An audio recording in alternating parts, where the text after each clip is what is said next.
이제 만물의 마지막 때가 차고 하나님의 왕국이 가까이 왔으니 주 예수님께로 돌이키고 주 예수 그리스도만을 하나님으로 믿으십시오. 사람이 물과 성령으로 거듭나지 아니하면 하나님의 왕국에 들어갈 수 없다고 예수님께서 말씀했습니다. 베드로는 물은 예수 그리스도의 부활하심으로 말미암아 이제 너희를 구원하는 표니 곧 침례라고 했습니다. 또 베드로는 회개하고 주 예수 그리스도의 이름으로 침례를 받으면 죄들의 사면을 받고 성령을 받는다고 하였습니다.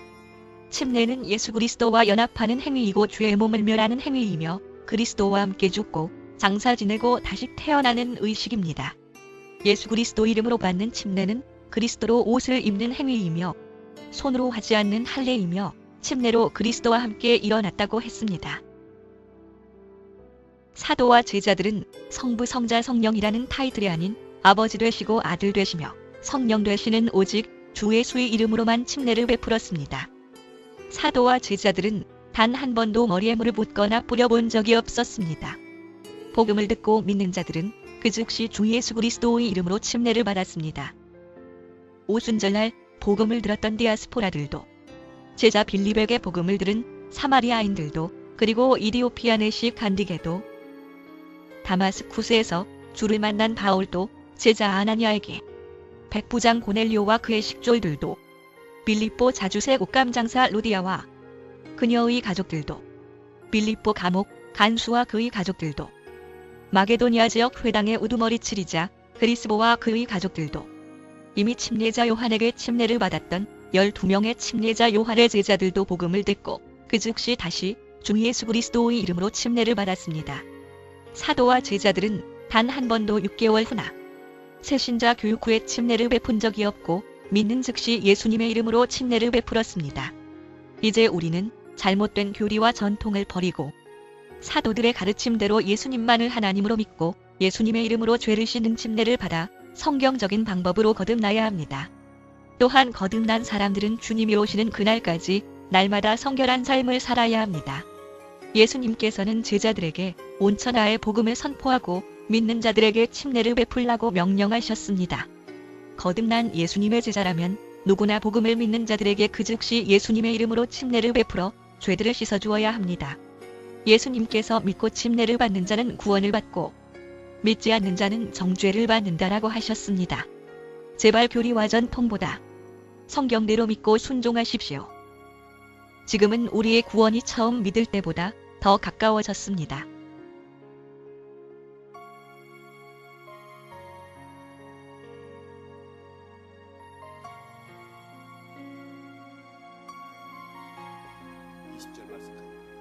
하나님께서 우리에게 주신 말씀은 갈라디아서 4장 12절부터 20절 말씀 한 목소리로 함께 합독하겠습니다. 시작. 형제들아, 내가 너희에게 간청하노니 내가 너희와 같이 되었은즉 나와 같이 되라. 너희가 내게 조금도 해를 끼치지 아니하였느니라. 너희가 알거니와 내가 처음에 육체의 연약함을 통해 너희에게 복음을 선포하였노라.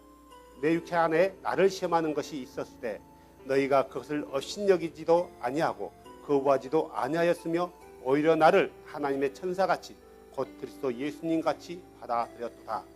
그런데 너희가 말하던 그 복된 일이 어디 있느냐? 내가 너희에게 증언하노니 너희가 할 수만 있었으면 너희 눈이라도 빼어 내게 주었으리라. 그런즉 내가 너희에게 진리를 말함으로 너희의 원수가 되었느냐? 그들이 너희를 열심히 사모하나 좋지 아니하니라. 참으로 그들은 너희가 자기를 사모하게 하려고 너희를 떼어놓으려 하는도다. 그러나 좋은 일로 열심을 사모함을 받는 것은 내가 너희와 함께 있을 때뿐 아니라 언제라도 좋으니라.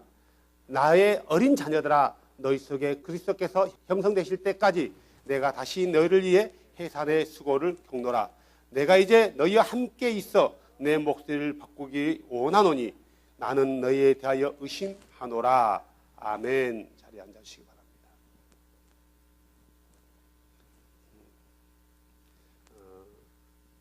계속해서 이제 갈라디아서 말씀을 다시 보는데요. 바울이 사장을 보면 바울이 갈라디아 교인들에 대해서 굉장히 염려하면서 걱정하면서 글을 써 내려가는 거예요. 바울이 염려하고 걱정하는 것은 다른 게 아니라 그들이 그리스도를 주로 하나님으로 받아들였는데 또 그리스도를 믿음으로 구원을 얻어 거룩한 백성이 되었는데 그분의 이름으로 죄 용서를 받았는데 이제 이것만이 충분하지 않고 다른 것도 겸해야 된다라고 그들이 믿었고 따랐다라는 거예요. 결국 그들이 말씀에 관해서 복음에 관해서 잘못 믿음으로 인해서 그들의 구원이 흔들렸고 떨어져 나갈 수 있다라는 것을 바울은 알고 있었어요. 그래서 바울은 그들에 대해서 굉장히 염려하고 있는 거예요. 많은 사람들이 교회에서 그렇게 가르쳐요. 하나님이 자녀들을 함부로 버릴 수 있느냐?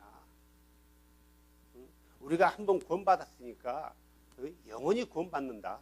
한번 구원받는 사람은 절대로 하나님에게서 떨어져 나가지 않는다. 라고 가르치고 있고 또 그렇게 믿는 사람들이 많아요. 또 그렇게 믿다 보면 또 죄를 지어도 은혜가 돼요. 얼마나 은혜스러운 하나님처럼 보여지냐고요. 죄를 지어도 용서해주는, 회개만 하면 용서해주는 하나님, 절대 자녀들을 버리지 아니하는 하나님, 이렇게 사랑의 하나님을 부각시키는 거예요. 그런데 본문에서 바울은 절대로 그렇게 얘기해 주지 않고 너희가 잘못 믿고 잘못 따라져 나가면은 내가 너희를 위해서 수고했던 것이 헛될까 염려하노라. 자, 바울이 갈라디아 교인들을 위해서 수고한 이유가 뭔가요? 그들에게 어떤 종교를 하나 전해주기 위함인가요? 아니다. 너희 신이 그 신들만 있는 게 아니라 이 신도 있다라고 어느 한 신을 소개하기 위함인가요? 아니라는 거죠. 바울이 그들에게 수고했던 것, 바울의 수고가 뭐예요? 그들에게 복음을 전하기 위해서 하나님은 창조주 예수를 모르는, 이 땅에 하나님의 어린 양으로 오신 그 예수를 모르는 그들에게 참신이 이분이다 라는 것을 전하기 위해서 바울은 어떤 대가를 치렀어요? 같은 유대인으로부터 너는 더 이상 유대교인이 아니야 라는 거절을 당했고, 동족으로부터 매를 맞고 돌로 맞고 굶주리고 헐벗고 짐승에게, 이교도들에게, 도둑놈들에게, 강에서 산에서 추위와 더위와 모든 수고와 모든 것을 한 이유가 뭔가요? 뭐 때문이에요? 그들에게 주 예수를 선포함으로 그들이 믿어 하나님의 백성이 되고 예수의 백성이 되고 구원받는 백성이 되기 위해서 바울이 그런 수고를 했다라는 거예요. 그래서 결국 바울의 수고가 열매를 맺어진 거예요. 어느 지역에서요? 소아시아 많은 지역에서, 그 중에 특별히 갈라디아 지역에서 열매가 맺혀진 거예요. 그런데 어느 한순간 이 열매가 하나 앞에 들여지기 전에 갑자기 열매에 병이 든 거예요. 뭐 때문에요? 잘못된 믿음이란 것 때문에. 우리 구원이라는 게 그래요. 성경대로 믿고 나가면 틀림이 없어요. 성경대로 믿고 나가면 나 구원받는 거 확신해 안 해도 구원받아요. 그죠? 성경대로 믿으면, 성경대로 믿는다면은 우리가 구원에 대해서 두려워 떨 것도 없단 말이에요. 나 구원 못 받으면 어떡하지? 떨 것도 없어요. 성경에 사도들이 내가 구원받지 못하면 어떡하지 하고 두려웠던 사람 있나요? 아무도 없다라는 거예요. 아무도 없어요. 왜 대부분의 사람들이 구원에 대해서 두려워 떨까요? 왜? 아주 간단해요. 성경대로 믿지 않고 있다라는 거예요. 성경대로 믿고 행하지 않는다라는 거예요. 그래서 자기 자신은 아는 거예요. 양심에 화인맞지 않는 이상 내가 구원에 떨어지면 어떡하지? 라고 두려움에 떠는 것은 내가 성경대로 믿지 않는다는 것. 이것밖에 없어요. 성경대로 믿고 성경대로 행하는 사람이 구원에 떨 일이 없단 말이에요. 내가 한 번 구원받았기 때문에 나는 영원히 구원받았어 라고 믿는다 해서 우리의 구원이 이루어지는 것도 아니고, 내가 성경대로 주 예수를 믿고 있냐? 주 예수를 어떻게 믿고 있냐? 그분이 어떻게 우리의 구원의 길을 제시해 줬냐? 그분 앞에 가기 위해서는 우리가 어떻게 해야 되냐? 우리의 죄를 씻기 위해서는 우리에게 어떻게 해야 되냐? 이런 것들에 대해서 우리가 정확히 성경을 근거로 해서 믿는다라면은 우리의 구원이 흔들릴 수가 없는 거고, 우리의 구원 때문에 우리는 두려워할 필요가 없다라는 거예요. 그런데 갈라디아 교인들이 잘못 믿고 있는 거예요. 문제는 이 갈라디아 교인들이 우리가 구원에 떨어지면 어떡하지? 라는 두려움이 없는 거예요. 이게 문제라는 거예요.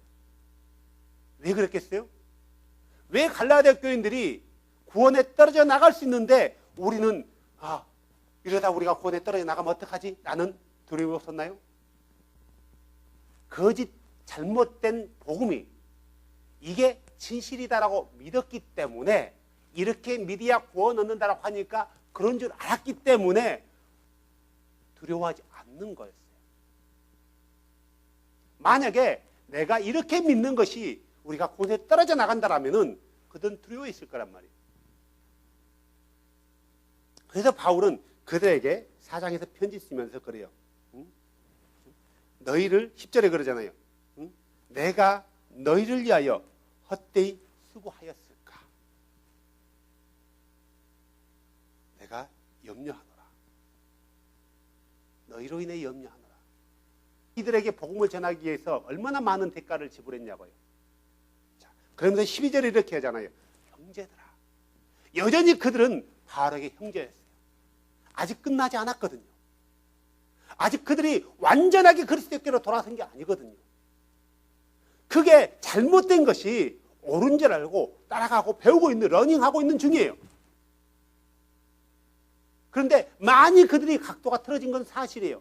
하지만 여전히 그들은 바울의 형제였고 바울은 그들에게 형제였다라는 거예요. 어떤 개인적인 문제로 인하여 그들이 바울을 이간질하고 바울 나쁜 놈이야, 이런 문제가 아니었어요. 자, 그래서 12절에 그렇게 뭐라고 하냐면, 내가 너희에게 간청하노니, 뭘 대해서 간청하냐? 내가 너희와 같이 되었은즉 나와 같이 되라. 자, 내가 너희와 같이 되었으니 너희는 나와 같이 되라. 무슨 말일까요? 바울이 어떻게 그들과 같이 됐나요? 자, 흔히 유대인의 입장에서는 이방인들은 어떤 사람이에요? 법 없는 사람, 율법이 없는 사람, 할례 받지 못한 사람이에요. 하나님 없이 막 살아가는 사람, 자기 신도 모르는 그 무식한 인간들, 지옥에 갈 땔감들, 저주받을 인간들, 심판받을 인간들, 짐승만도 못한 것들, 개만도 못한 것들, 이런 존재였단 말이에요. 그래서 한마디로 유대인들이 곱게 그들을 표현할 때 법 없는 사람, 법 없는 사람. 자, 법 없는 사람이란 말이에요. 율법을 믿지 않고 따르지 않는 사람들이에요. 자, 그런데 바울은 그 전에는 어땠어요? 율법을 철저히 지켰던 사람이에요. 모든 절기를 철저히 지켰고 모든 율법에서 말하는 것들을 흠없이 지켰다라고 본인 스스로 얘기해요. 나는 율법에 대해서 흠이 없노라라고 본인 스스로가 얘기한단 말이에요. 감히 교만하게. 율법에 대하여 흠이 없노라. 그런데 율법에 대하여 흠이 없노라고 고백했던, 자백했던 본인이 어떻게 했어요? 율법을 버린 거예요. 율법을 버린 유대인들에게 비춰지는 바울은 어떤 사람이에요? 법 없는 사람. 다시 말해서 이방인과 같은 존재였단 말이에요. 이런 의미에서 내가 너희와 같이 됐다. 내가 전에 생명줄로 여겼던 그 율법을 버렸다 이거예요. 그래서 이걸 버림으로 인해서 나는 내 동족들로부터 떨어져 나갔다. 내 동족들은 나를 누구로 부른다고요? 이방인, 이교도 같은 존재로 부른다. 결국 내가 너희와 같이 되었다. 왜? 왜 그랬어요? 누구 때문에요? 예수 그리스도 때문에. 내가 예수 그리스도를 안 뒤로 내가 가장 귀히 여겼던 고상한 것들을 뭘로 여겼다고요? 배설물로 여겼대요. 그게 고상한 게 뭐예요? 나는 선민이라는 것, 나는 선택받았다라는 것, 하나님의 율법을 가지고 있다는 것, 율법을 지켰다라는 것, 유대인이라는 것, 더 나가서 유대인 중에서도 최고의 어떤 선생 밑에서 공부를 했던, 아주 엘리트로 성장했던, 남들 앞에 정말 명함을 내밀 때 부끄러움이 없는, 아주 머리 뻣뻣이 쳐들고 들 수 있는 이런 것들. 내가 누구를 안 뒤에 이런 것들을 배설물로 여겼다고요? 예수를 안 뒤로. 그래서 바울이 예수를 안 뒤로 전에는 누구를 본받았어요? 장로들을 본받았단 말이에요. 그들의 가르침과 그들의 어떤 가르친 것들. 장로들의 유전을 따랐고 율법을 따랐고 율법에서 말한 것들을 지켰단 말이에요. 근데 이제는 누구를 따르는 거예요? 예수 그리스도를 따르는 거예요. 아, 이 율법이 예수 그리스도로부터 왔는 거구나 라고 정확한 본질에 대해서 알게 된 거예요. 그래서 예수 그리스도를 따르기로 결심했고 예수 그리스도를 위해서 자기 목숨을 조금도 귀히 여기지 아니했던 거예요. 그러므로 너희는 나와 같이 되라. 무슨 말이요? 내가 예수 그리스도만을 내 구원자로, 내 생명줄로 여겼던 것처럼, 내가 예수 그리스도만을 내가 따랐던 것처럼 너희도 예수 그리스도만을 따라라. 나와 같이. 내가 무엇 때문에 너희 같이 됐냐 이거예요. 율법을 버렸냐 이거예요. 누구 때문에? 예수 때문에. 너희도 그렇게 되라 이 말이죠. 너희가 내게 조금도 해를 끼치지 아니하노라. 바울이 그들에게 복음을 전할 때 좀 쉽게 받아들여야 됐나 봐요. 너희가 알거니와 내가 처음에 육체의 연약함을 통해 너에게 복음을 선포하였노라. 바울이 갈라디아 지역에 갔을 때 많이 먹을 꼴이 피폐했단 말이에요. 내가 아무리 성령에 충만한다 할지라도, 내가 아무리 하나님의 영에 있는다 할지라도, 내가 먹지 않고 잠도 제대로 자지 않고 헐벗고 두들겨 맞는다면 내 육체는 어떻게 되고 슈퍼맨 되는 건가요? 홈리스 되는 거예요. 병든 자가 되는 거예요. 내가 예수를 믿는다 해서 성령이 충만한다 해서 내 육체가 슈퍼맨 되는 게 아니란 말이에요. 많은 사람들이 그런 착각을 할 때가 많아요.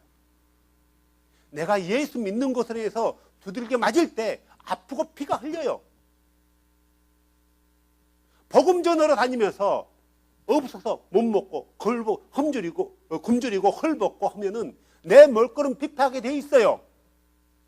나에게 병이 있다면 때로는 주께서 기적적인 은혜로 낫게 할 수도 있지만 그 내가 가지고 있는 지병으로 해서 내가 육체가 더 초췌해질 수가 있다라는 거예요. 지금 바울은 그런 거예요. 어떻게 예수만을 위해서 살아가는 모든 것을 포기하고 자기 명예도 부도 미래도 포기했단 말이에요. 그런 바울이 초췌한 모습으로 다른 사람이 봤을 때, 야, 너는 네 몸에 질병 하나도 못 고치면서 무슨 예수를 믿으라고 하냐, 신을 믿으라고 하냐, 이런 비아냥거림을 있을 줄 알았지만 그들은 바울에게 아이고 병신 그러지 않았다는 거예요. 아이고 저것이 뭔 소리야. 자기 몸이나 잘 관서하지 머리 저래갖고 무슨 예수 믿고 복받으라는 거야. 이렇게 하지 않았다는 거예요. 그들은 바울이 전하는 복음에 대해서 귀를 기울인 거예요. 그리고 그들은 결정했어요. 그래, 우리가 믿었던 것은, 우리가 신으로 여겼던 것은 신이 아니었구나. 바울이 그러잖아요. 8절에 그럼에도 불구하고 너희가 신을 알지 못하던 때에, 하나님을 알지 못한 때 본래 하나님이 아닌 것들을 섬겼노라. 하나님이 아닌 것을 하나님처럼 섬겼다라는 거예요. 신이 아닌 것을 신처럼 섬겼다는 거예요. 그들이 신이 아닌 것을 신처럼 섬긴 게 누구였어요? 다이애나요, 바알이요, 제우스요, 큐피트요. 그리스 철학에 나오는 모든 신화들을 신으로 여겼단 말이에요. 자, 그리스 신화에 나오는 신들이 실제로 존재했나요? 실제로 존재한 게 아니에요. 사람들이 허상 속에서 만들어낸 실존의 인물들이라는, 만들어낸 실존이에요. 아데미가 있었나요? 다이애나라는 존재가 실제로 있었나요? 없었어요. 실제로 있는 게 아니라 없는 글을 있는 것처럼 만들어서 섬긴 거예요. 신이라고. 사도행전 보면은 17장인가요? 바울이 빌립보에서 신이 아닌 것들을 신이라고 이거 잘못됐다 하니까 많은 사람들이 거기서 돌아서고 그러니까 그 우상을 만들어 파는 사람들이 바울을 고소해요. 그래서 그들을 큰 논경으로 끌려가잖아요. 이들이 우리 신을 모독한다. 그러니까 그들이 2-3시간 동안 오 다이애나여, 위대한 다이애나여, 오 위대한 다이애나여, 다이애나의 이름을 부르면서 2-3시간 동안 그렇게 열광을 했단 말이에요. 2-3시간 동안 그들의 신을 부른 거예요. 뭐 하라고 불렀겠어요? 저놈들을 뭐 하라고요? 저주하라고. 근데 그들이 저주했나요? 저주 못했어요. 왜요? 그들은 신이 아니거든요. 그들은 작은 신이고 우리가 믿는 신은 큰 신이고, 우리가 믿는 큰 신이 위대하기 때문에 작은 신이 쩍쓰지 못했다, 이게 아닌 거예요. 그들은 처음부터 저주하지 못하는, 저주할 수 없는, 존재하지 않는 그런 존재란 말이에요. 신이 아닌 것들을 신처럼 여긴 거예요. 그런 바울이 처치한 모습으로, 병든 모습으로 갈라디아 지역에 갔을 때 그들은 바울이 전한 메시지를 들었어요. 물론 이들 가운데는 이교도들도 있어요. 이교도를 섬겼던 사람도 있지만 유대교로 개종해서 유대인들이 가르치는 그 신앙을 믿는 그들도 적지 않게 있었다라는 거예요. 언제나 바울이 가는 지역마다 유대인들은 존재했어요. 왜냐하면 유대인들이 이곳저곳에 흩어져서 살았기 때문에 디아스포라들이 있었다라는 거예요. 그렇기 때문에 유대인 회당에서 복음을 전했고, 유대인 회당에 복음을 전할 때 먼저 믿었던 사람들이 유대인들이 아니라 개종했던 이방인들이었다라는 거예요. 그리고 또 이교도 신을 섬겼던 그런 사람들도 믿었다라는 거예요. 그래서 본래는 이들이 유대교로 개종하기 전에는 뭐였어요? 본래 신이 아닌 것들을 신으로 여겼고, 유대교로 개종하지 않는 사람들은 여전히 신이 아닌 것들을 신으로 여기다가 바울의 복음을 듣고, 아, 이분이 참 신이구나, 이분이 참 하나님이구나 라고 믿었다라는 거예요. 어떤 바울의 상태였어요? 그는 굉장히 병들어 있는 상태였어요. 조금도 해를 끼치지 않았대요. 13절에 너희가 알거니와 내가 처음에 육체의 연약함을 통해 너에게 복음을 선포하였노라. 14절 내 육체 안에 나를 시험하는 것이 있었으되. 자, 많은 사람들이 바울이 복음을 선포하다가 여러 가지 병에 걸렸는데 추측이에요. 어떤 추측은 바울이 말라리아에 걸렸다, 열병에 걸렸다. 그래서 그리고 어떤 사람은 안질에 걸렸다. 다메섹에서 예수를 만나고 그의 눈에서 비닐 같은 것이 벗겨지잖아요. 그 이후에 바울의 눈에 안질이 걸렸다라고 연결시켜버리는 거예요. 잘못된 거죠. 이건 잘못된 추측이죠. 또 어떤 사람들은 바울이 간질에 걸렸다. 간질이 뭔지 알죠? 눈 뒤집어져가 발광하는 거예요. 쓰러져가지고요. 이런 추측은, 이게 추측을 하더라도 우리가 성경을 보면서 추측을 하더라도 좀 거기에 맞는 추측을 하면 돼요. 근데 이런 엉뚱한 쪽으로 해석하는 거예요. 바울이 눈이 안 좋은 것은 사실이에요. 그렇기 때문에 바울이 편지 쓸 때 자신이 안 쓰고 누구를 시켜요? 다른 사람을 시켜 대피를 해요. 바울의 나이가 50 정도밖에 안 돼. 60살 못해서 죽어요. 60살 못했다면은 50살 좀 더 넘은 거예요. 우리보다 10년 더 산 거예요. 그런데 눈이 앞이 안 보일 정도로 했다는 것은 눈에 심각한 병이 있다는 거예요. 어떻게 해서 눈에 그런 안질이 왔는지는 모르겠지만, 그래서 바울이 주께 내 안에 있는 육체의 가시를 걷어달라고 3번이나 기도를 해요. 그러니까 주께서 뭐라고 해요? 됐다. 네 은혜가 족하다. 너의 약함에서 강함이 나온다 그래요. 왜 너의 약함에서 강함이 나온 거죠? 네가 약할수록 누구를 더 의지하는 거예요? 주를 의지하는 거예요. 바울의 상황이 주를 의지하지 않고서는 아무것도 할 수 없는 상황이었단 말이에요. 그래서 주는 그 육체의 가시를 허용해요. 그런데 이 육체의 가시가 있는 초췌한 그를 사람들은 장애인처럼, 거지처럼, 집시처럼 여기지 않았다라는 거예요. 누구처럼 여겼대요? 천사처럼. 아주 존귀한 존재처럼 받아들였다라는 거예요. 그래서 바울은 그것을 어떻게 표현하면 곧 예수님처럼 받아들였다. 너희가 그 신을 알고 얼마나 그 신을 쉽게 받아들였냐 이거예요. 15절. 그런데 너희가 말하던 그 복된 일이 어디 있느냐? 그들이 예수를 믿고 가장 큰 복을 받았단 말이에요. 어떤 복이에요? 하나님의 백성이, 예수의 백성이 되는 복을 받은 거예요. 하늘나라를 유업으로 받을 수 있는 자격을 받은 거예요.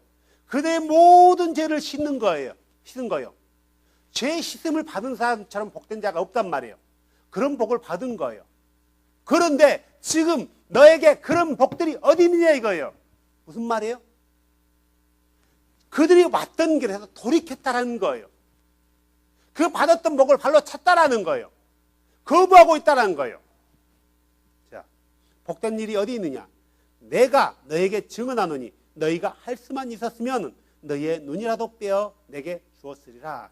그들이 예수를 알고 바울에게 얼마나 감사했어요.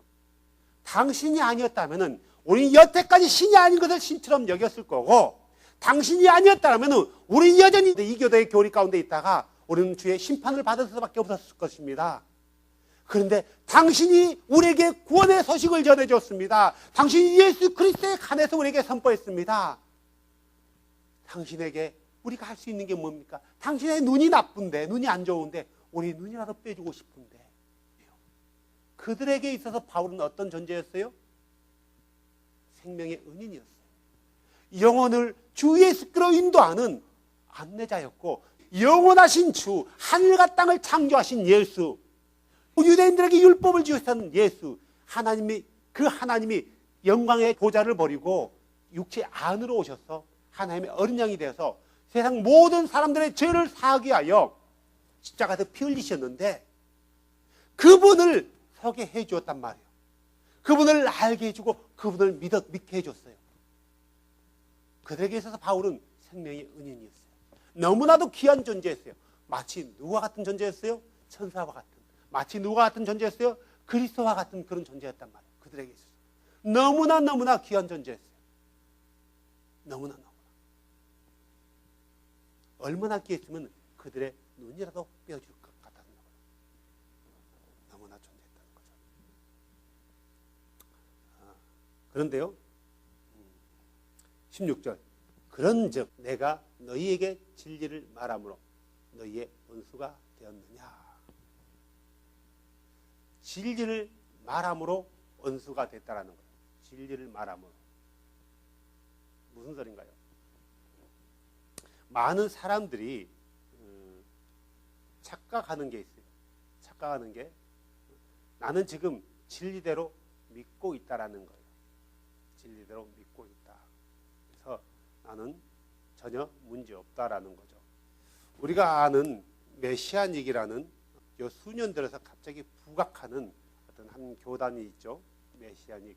그래서 메시아닉은 헬라어로 번역하면 그리스도인을 말하는 거고요. 우리 한국식으로 말하면 기독교를 말하는 거예요. 메시아닉이라는 것은. 그래서 히브리어는 메시아임 그래요. 메시아임. 유대인들은 그 히브리어를 고집하기 때문에 기독교라는 단어보다도 메시아닉이라는 단어를 써요. 메시아닉을 쓰는데, 이방인들이 그들이 말하는 것들을 따르면서 자기 스스로를 메시아닉이라고 말하는 거예요. 뭐 틀린 말은 아니에요. 그 말을 우리 한국말로 번역하면 기독교인이기 때문에 틀린 말은 아닌데, 근데 이 메시아닉들 가운데서 정말 진리를 믿냐? 진리를 믿는다면 참 다행인데 진리를 믿지 않는다라는 거예요. 메시아닉이 해야 될 게 뭐냐면은 가장 기본적인 것 뭐예요? 유대인들이 안식일을 안 지켰나요? 유대인들은 지금도 안식일 지키고 있어요. 유대인들이 6월절 안 지키나요? 유대인들은 6월절 지키고 있어요. 그죠? 유대인들은 어떤 형식으로든지 나팔절 어떤 절기도 지키고 있고, 어떤 짐승을 잡아서 피해 제사는 못 드리지만 그런 절기들을 지키고 있단 말이에요. 유대인들은 지키고 있어요. 실제로요. 지금도요. 근데 실제 메시아닉들은 유대인들에게 절기를 회복하라 이런 걸 가르치지 않아요. 이런 걸 가르치지 않고 이 메시아닉들의 사상을 받은 이방인 그리스도인들이, 자칭 그리스도인들이, 개신교인들이 우리가 유대인처럼 믿어야 된다. 그래서 안식일을 지켜라, 절기를 지켜라, 절기를 회복해라, 토라를 회복해라고 가르친단 말이에요. 그런데 문제는 토라 회복해서 가장 제1계명이 뭐냐면은 나 외에는 다른 신이 없다. 나가 누구예요? 여기서요? 창조주 한 분뿐이에요. 그분이 누구예요? 예수예요. 다시 말해 유일하신 참 하나님만을 얘기하는 거예요. 유대인들의 관점에서 메시아닉이 된 사람들의 입장을 보면은 개신교인들이 어떻게 예수를 믿고 있어요? 예수만 하나님이 아니라 예수도 하나님이라고 믿고 있단 말이에요. 야훼도 하나님이고 예수도 하나님이고 성령도 하나님인 거예요. 그래서 세 하나님인 거예요. 그러면 메시아닉 입장에서 개신교를 바라봤을 때 유일신을 믿는 거예요? 삼신을 믿는 거예요? 삼신을 믿는 거예요. 그러면은 그들이 개신교를 향해서 지어내야 될 게 뭐예요? 우리 하나님은 한 분뿐이다. 그분이 예수다. 이걸 선포해야 되는 거예요. 그런데 이 선포를 하지 않아요. 이거에 대해서 이런 방구하지 않아요. 전혀 하나님이 한 분인 것에 대해서 말하지 않아요. 굉장히 헷갈리게 얘기해요. 말하는 것은 하나님 한 분이야. 그런데 하나님 한 분이 아니야. 그들이 가르친 거 보면 하나님 한 분이에요. 예수를 가르쳐요. 예수가 그 야훼다라고 가르쳐요. 그런데 말 들어보면 아니래 또. 말하는 것과 믿는 것 가르친 것이 너무너무 다른 거예요. 더 알쏭달쏭하게 만들어놨어요. 그래서 한국에 있는 메시아닉들 가운데서 이런 문제가 생긴 거예요. 우리가 유일신을 믿냐, 삼위일체론을 믿냐. 근데 대부분이 삼위일체론을 지지해요. 그 중에 한두 사람만 유일신을 믿어요. 한두 사람이 계속 얘기한 거예요. 우리의 신간을 정확히 하자. 우리가 삼위일체를 믿냐, 유일하신 참 하나님 한 분 예수를 믿냐. 근데 회의를 연 거예요. 회의를. 그래서 누가 이겼어요? 민주주의 사이에서는 언제나 다수결이 이겨요. 이것을 우리가 믿는 신간을 회의를 통해서, 토론을 통해서 결정해야 되나요? 마치 뭐가 똑같냐면은 AD 300년대에 우리가 믿는 신에 대해서 토론이 생겼단 말이에요.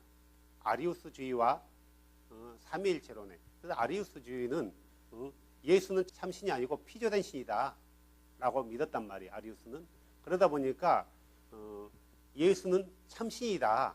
아버지와 똑같은 존재인데 아버지와는 다르다 하면서 이 둘이 논쟁이 붙은 거예요. 그래서 이 논쟁거리가 되니까 누가 회의를 소집해요? 325년에요? 콘스탄틴은 예수를 믿는 사람도 아니고 그는 태양신을 숭배하는 사람이에요. 그 사람이 최고 회의권자가 의장이 되어서 교회의 지도자들을 불러 모아요. 회의를 열자. 뭐가 도대체 맞냐? 회의를 통해서 결정한 게 삼위일체론이에요. 마치 메시아닉에서도 회의를 통해서 우리는 삼위일체 믿고 쓸데없는 논쟁에 휘말리지 말자. 우리 신에 대해서 정확히 짚고 넘어가자는 게 쓸데없는 논쟁인가요? 신을 모르는 채, 내가 믿는 신이 누군지 모르는 채 안식일 잘 지키면 곧 만나요? 내가 신이 누군지도 모르는 채 거듭나지 않는 상태에서 유월절을 지키고 초막절을 지키고 어떤 나팔절을 지키면 곧 만나요?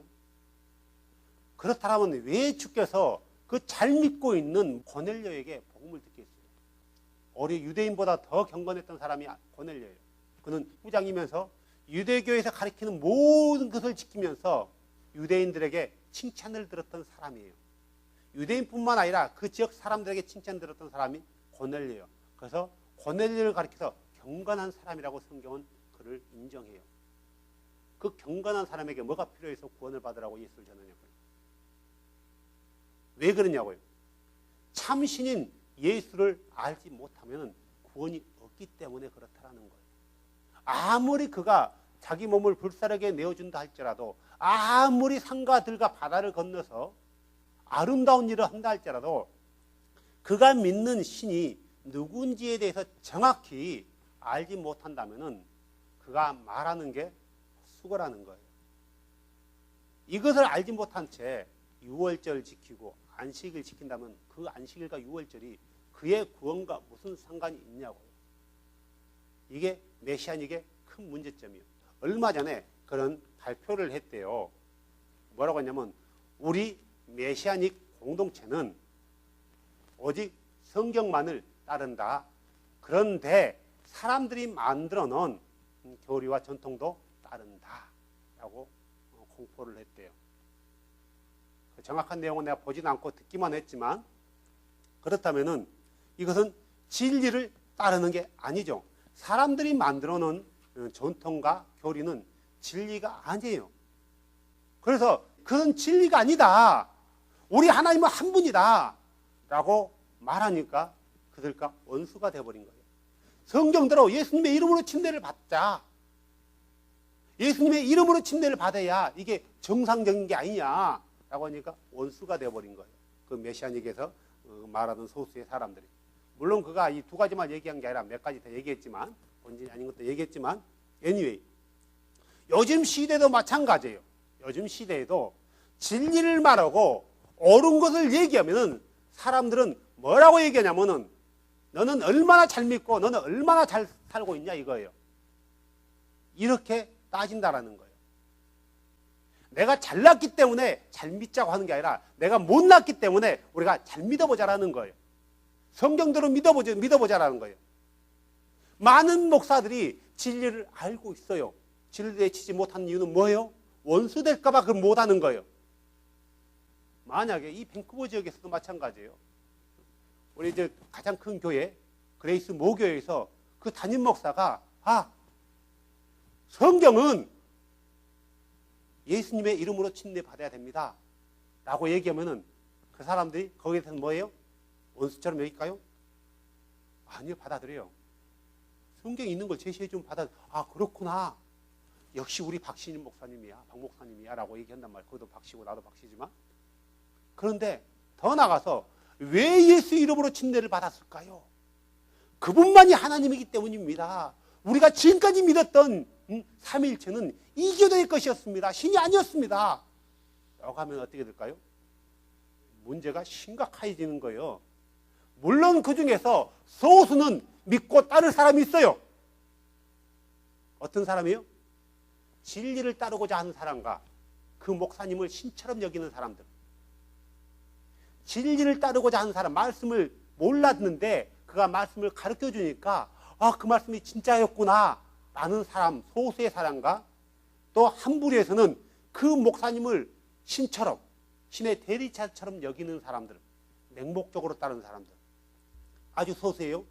이 사람들은 믿고 따라 나올 거예요. 하지만 대부분은 교회를 옮기든가 저 목사 2단 아니야, 3단 아니야 그러든가, 한 부류에서는 공동회의를 열어서 저 목사 2단 교회를 설파하니까 쫓아내자, 쫓아버리는 거예요. 무엇 때문에요? 진리를 얘기하기 때문에. 그렇기 때문에 그런 것, 기득권 때문에 목사들이 알고 있지만 선포하지 않는 목사들이 의외로 많다라는 거예요. 알쏭달쏭하는 거예요. 구약에는 보니까 우리가 말하는 여호와께서 예루살렘에 임한다 했고, 신약에 보니까 예수가 임한다 했는데 실제로 누가 임하는 거야? 둘이 임하는 거야? 아닌 것 같은데, 예수 같은데, 구약을 보면 여호와 같고 신약 보면 예수 같은데, 이런 것 때문에 혼동하고 있는 목사들이 의외로 많다는 거예요. 그런데 삼위일체 안에서 벗어나지를 못하는 거예요. 생각을 그 밖으로 해보지를 못하는 거예요. 그렇게 해보지를 못하는 거예요. 왜요? 우물안 개구리거든요. 이 우물안을 벗어나가면은 죽는다고 생각하는 거예요. 중세에 많은 사람들이 지구가 어떻다고 생각했어요? 네모났다고 평지라고 생각한 거예요. 그래서 이 바다 끝에 가면 바다 끝이 어떻게 생겼다고 생각한 거예요? 나야가라 폭발하고 생각했단 말이에요. 지가 뚝 떨어진다고 생각한 거예요. 그래서 가지를 못한 거예요. 똑같은 거예요. 우리는 진리를 찾아서 헤맸던 사람들이란 말이에요. 우리는 진리를 들었기 때문에 세상의 것을 포기했던 사람이란 말이에요. 그런데 이 진리를 얘기하면은 문제는 이 진리를 믿는다고 하는 사람들과 원수가 된다라는 거예요. 이게 심각한 거예요. 왜 교회에서 예수만을 믿는다면서 예수만을 통해서 구원을 얻는다면서 가르치면서 나가면서 누구만 전해요? 나가세요? 예수만을 전해요. 복음 전도하는 사람들이 여호와를 믿으세요라고 한 사람 봤나요? 한 명도 없어요. 죄송하지만 한 명도 없어요. 만약에 나가서 여호와를 믿으십시오 하면은 그는 이단으로 쫓겨요. 그죠? 왜 그가 이단으로 쫓겨야 돼요? 여호와 믿으면서 여호와를 믿으란다고 왜 이단으로 쫓기냐고요? 이건 아이러니한 문제예요. 또 복음 전도자들이 가서 성령을 믿으십시오. 성령도 하나님입니다라고 전하는 사람 봤어요? 한 명도 없어요. 이렇게 전하는 사람이 있으면 뭐라고 해요? 그 사람들이 뭐라고요? 이단이라고 정죄하는 거예요. 왜 예수만을 전해야지 여호와를 믿으라고 하냐? 왜 예수만을 믿으라고 해야지 성령을 믿으라고 하냐? 이게 그들이 믿고 있는 게 혼동스러운 거예요. 그건 잘못된 거예요. 그러니까 결국은 자기 입술로는 예수, 예수, 예수 하지만 예수만 하나님이라고 하면 이제 이게 틀어지는 거예요. 예수만의 이름으로 침례를 받아 죄용서를 받았는데, 그래서 구원을 얻었는데, 어찌하여 너희가 율법을 지킴으로 인하여 할례를 받음으로 인하여 안식일과 절기를 지킴으로 인하여 구원을 얻는다고 믿고 있느냐? 그것은 잘못됐다 라고 내가 진리를 얘기하니까 너희가 나를 원수로 여기느냐? 바울은 이렇게 얘기하고 있단 말이에요. 만약에 바울이 지금까지 살아서 생존했다라면 하나님께서 우리 예수님께 특별한 은혜를 줘서 바울이 2000살까지 살게 해서 지금까지 존재하고 있다면 바울은 가슴을 찢을 거예요. 나는 그런 예수를 전하지 않았다. 나는 그런 예수를 전하지 않았다. 오직 예수만이 하나님이고 예수만이 창조자고 예수만이 우리의 유일한 구원자다. 예수만이 하나님이다. 예수 또 하나님이 아니라 라고 바울이 목에 피 터져라고 다시 외칠 거란 말이에요. 그러면 그들은 바울을 향해서 뭐라고 해요? 이단! 저 참담한 인간이라고 손가락질할 거란 말이에요. 만약에 중세 같으면 바울은 이미 불태워 죽었을 거예요. 왜요? 그들 입장에서 이단 교리를 설파하거든요. 하나님은 세 분이 아니라 한 분이라고 얘기하고 있거든요. 그분이 예수라고 가르치고 믿고 전파하거든요. 그래서 예수님의 이름으로 침례를 받으라고 했고 예수님의 이름으로 침례를만 베풀었거든요. 이미 바울은 죽었을 거예요. 왜요? 진리를 믿었고 진리를 말했기 때문에. 요즘 세상은 진리를 말하면 이단이 되어버리고 진리를 말하면 원수가 되어버리는 거예요. 심지어 가장 친하다고 여기는 친구 간에도 한 이불을 덮고 사는 부부 간에도 나의 부부하고도 마찬가지예요. 희한해요. 진리를 얘기하기 때문에 원수 되어버리는 세상. 진리를 말하면 이단으로 여기는 신앙. 진리란 게 뭐예요, 세상에요? 뭐가 진리예요? 이만희가 신이다, 이만희가 보혜사라고 말한 게 진리인가요? 문선명이 참 하나님이다, 그는 죽지 않았고 다만 육체에서 벗어나서 다시 오실 재림주다 라고 믿는 게 진리인가요? 우리가 믿는 진리는 참 하나님이신 그분은 오직 예수다. 그 창조주 예수가 육체 안으로 오셨다. 자신의 이름을 가지고 왔다. 아들의 모습으로 온 그는 내가 아버지의 이름을 가지고 왔다고 가르쳤다. 아버지의 이름을 나타냈고 선포했다고 가르쳤다. 그가 바로 예수다. 예수만이 참 하나님이고 예수만이 참 구원자고 예수에는 다른 신이 없고 예수만 영광과 찬양을 받으시길 유일한 권능자시다. 그래서 참 하나님이신 예수의 이름만으로 죄를 사할 수 있다. 왜요? 그분만이 참 하나님이기 때문에. 그래서 이름을 믿는 사람들은 그분의 이름으로 죄 용서함을 받아라. 이게 진리 아닌가요? 이게 진리가 아닌가요? 아주 거창한 기독교 강요라는 거창한 5권의 책을 드러내면서 이런 해박한 지식으로 말한 게 진리인가요? 진리는 너무너무 간단하고 명료해요.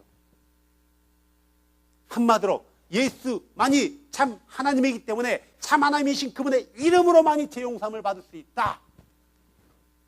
그분의 이름으로 죄 용서함을 받는 사람은 구원을 받는다. 이게 진리란 말이에요. 근데 이렇게 얘기하니까 갈라디아 교인들이 바울을 온수처럼 여기는 거예요. 자, 그러면 갈라디아 교인들이 바울을 뭐라고 생각했어요? 바울, 너만 믿는 것이 참 믿음이냐? 너만 옳다라고 주장하냐? 왜 너만 옳다라고 생각하냐? 라고 했단 말이에요. 그래서 벌어진 사건이 그들이 예루살렘으로 가는 거예요. 그게 사도행전 15장 내용이란 말이에요. 우리가 전에 봤잖아요. 사도들의 결론이 뭐예요? 어찌 능히 우리 조상이나 우리도 매지 못했던 그 멍에를 제자들의 목에 두려느냐? 오직 예수 그리스도의 피로만이 구원을 얻는다 라고 베드로가 손을 딱 그으니까 야고보가 일어나서 뭐라고 해요?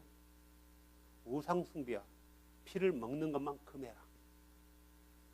그 외에는 우리가 모든 것으로부터 자유를 얻었다 라고 선포하는 거예요. 결론이었어요.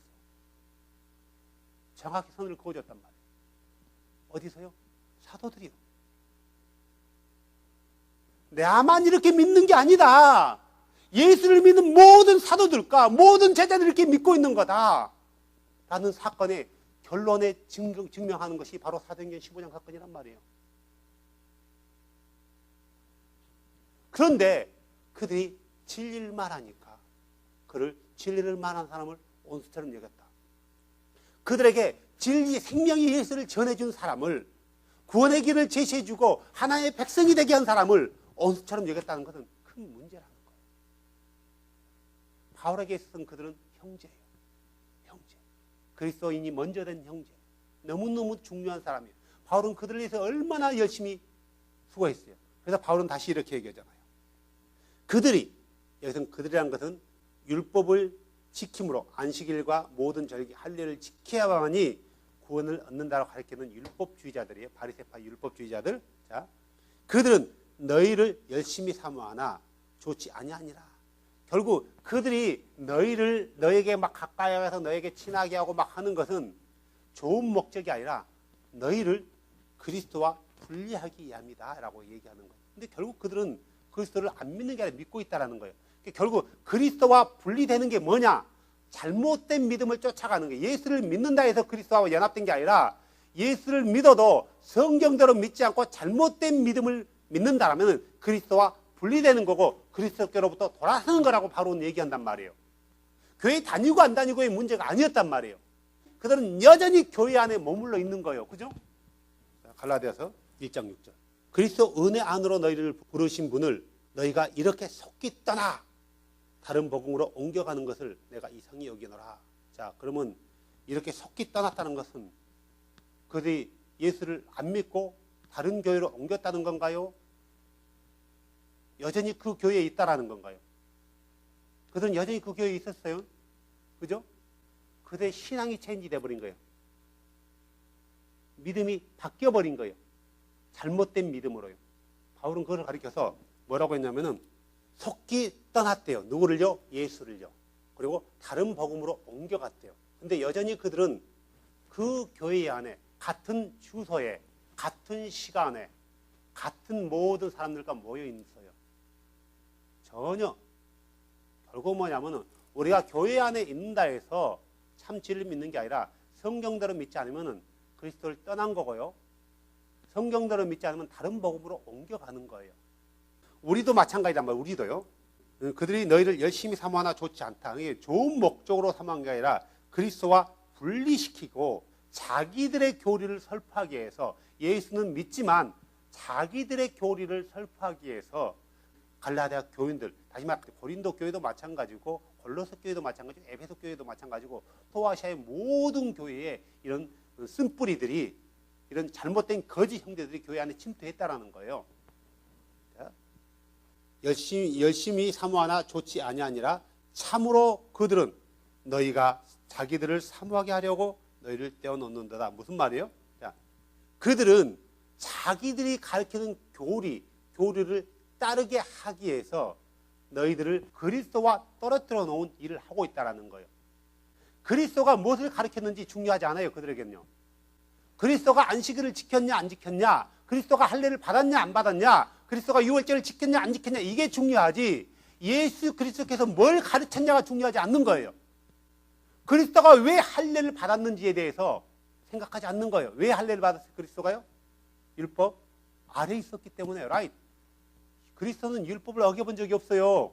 그분이 율법 아래에 있는 자들을 구원하고자 스스로 율법 안으로 내려와서 율법을 지킨 거예요. 그리스도께서 왜 율법을 지켰느냐는 본질적인 것은 생각하지 않고 외형적인 것, 지켰냐 안 지켰냐 이것만 보고 따지는 거예요. 지금도 메시아닉들도 마찬가지예요. 예수도 유월절 지켰다 이거예요. 제자들도 안식일에 지켰다 이거예요. 물론 지켰을 거예요.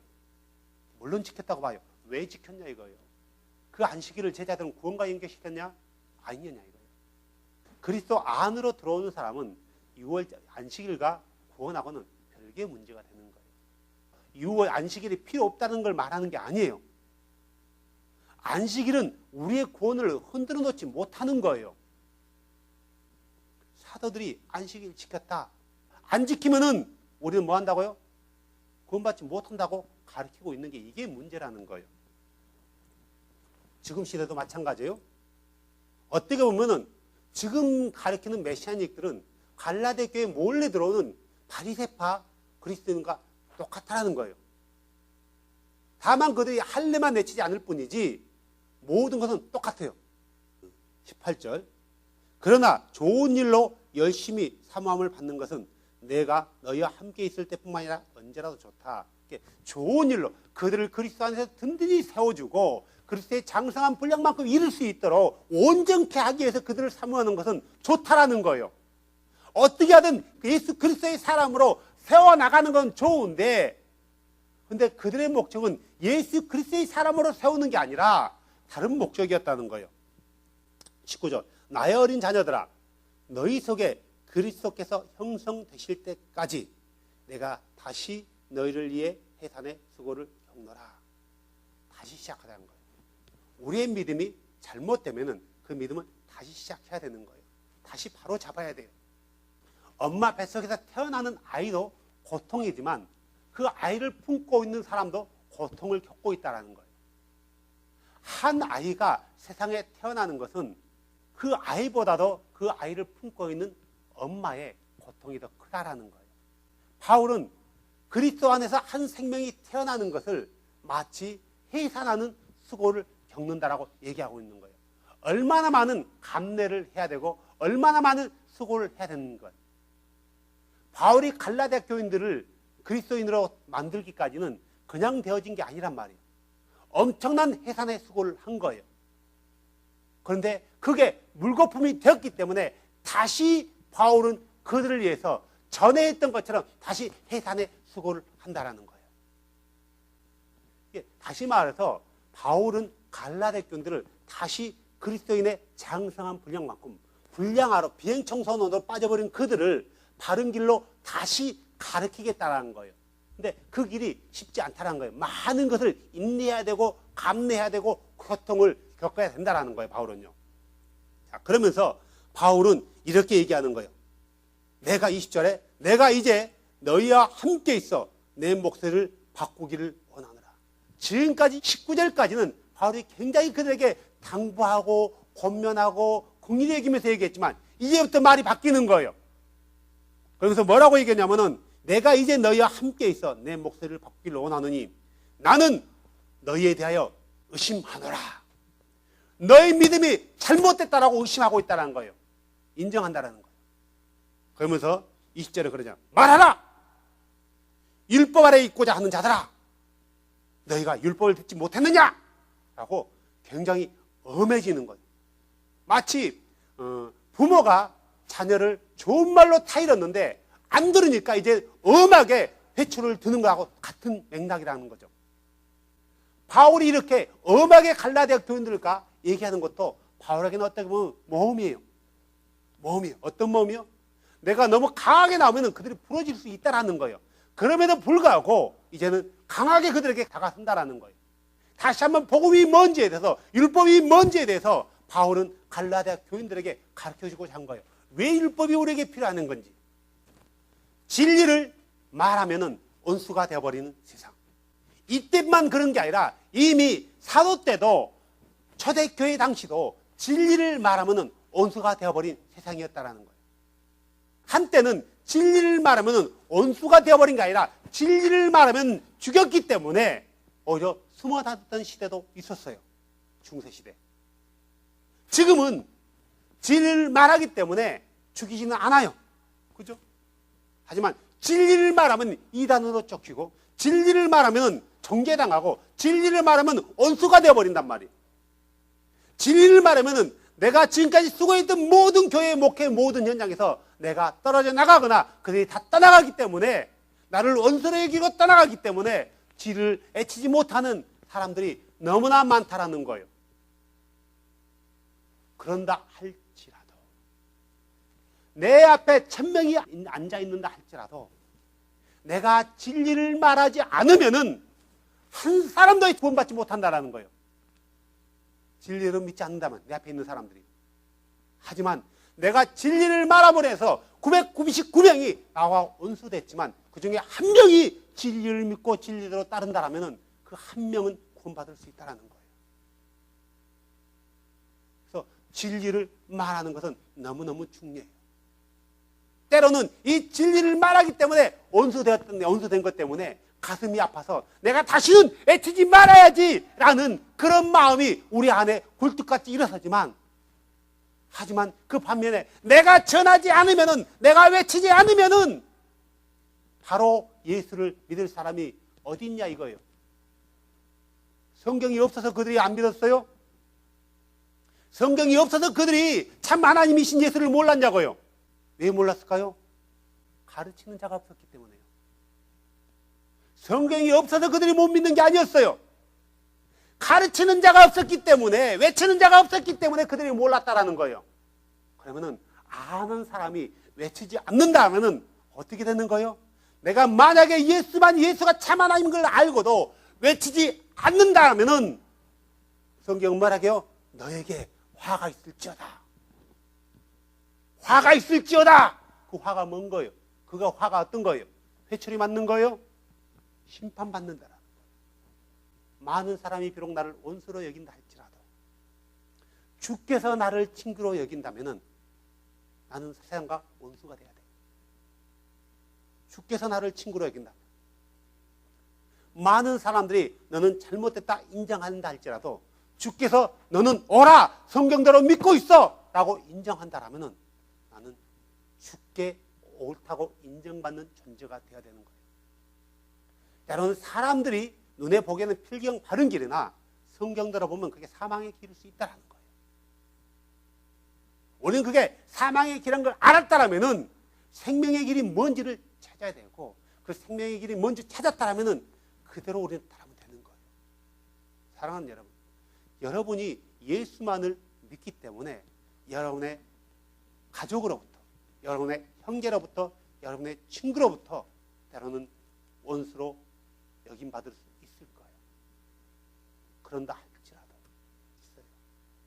우리가 믿고 있는 진리는 아주 적은 소수의 무리들만 믿고 있어요.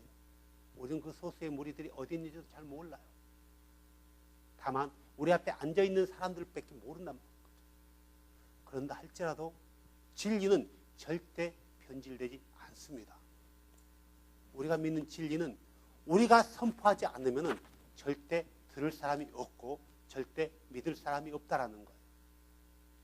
비록 내가 전하지 않고 외치지 않으면 나는 누구로부터 원수로 여김받지 않는다라는 거. 나만 조용히 믿으면 그 누가 나를 원수로 여기지 않아요. 하지만 내가 조용하면 한 사람도 진리를 들을 사람이 없다는 사실입니다. 그래서 여러분을 통해서 하나님의 나라가, 하나님의 백성들이 한 사람 한 사람 주 앞으로 돌아올 수 있는 그런 기회가 열려지길 주 예수 그리스도의 이름으로 축복합니다. 기도합시다. 주님, 지금은 진리를 말하면은 원수가 되어버린 세상입니다. 이걸 받을 수 있고, 내 자녀와 내 부모로부터 잘못된 사람이라고 인정받을 수 있고, 더 더 나아가서 세상으로부터 버림받는 사람이 될 수 있습니다.